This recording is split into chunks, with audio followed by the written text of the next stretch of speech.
Xin chào everybody, welcome back to English Today Hanoi, English Corner.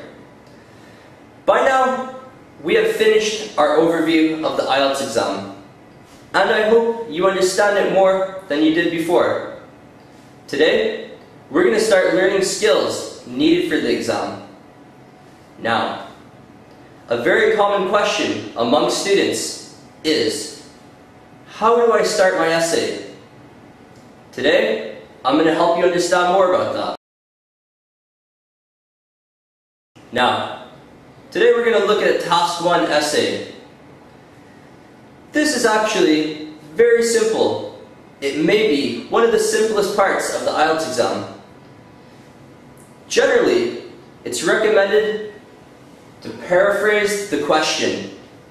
That means, rewrite the question in your own words. It's that simple. Let's take a look. How do you paraphrase?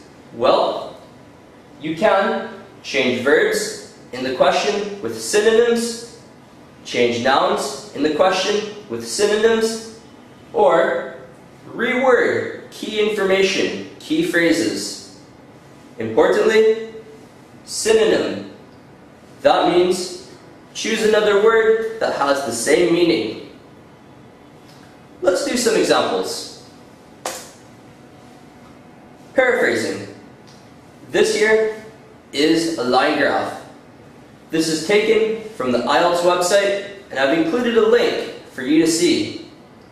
Now, the question starts with this sentence. The graph below shows the radio and television audience throughout the day in 1992. Next, we are asked to summarize the graph. So how do we start? Very easily, I've highlighted in red what parts of the question I'm going to change. For me, I chose to write, the line graph illustrates. Here I changed the verb. The percentage of radio and television audience at different times a day. Now I changed the phrase. Throughout the day, I replaced at different times of day. Between October, December of 1992. Now I changed the date. Here it just says in 1992, but if we look at the graph, it's very clear. October to December 1992. So I put that in my introduction. Very easy, like I said. One more example. Okay, just for you. Now I have for you a graph taken from The Economist magazine.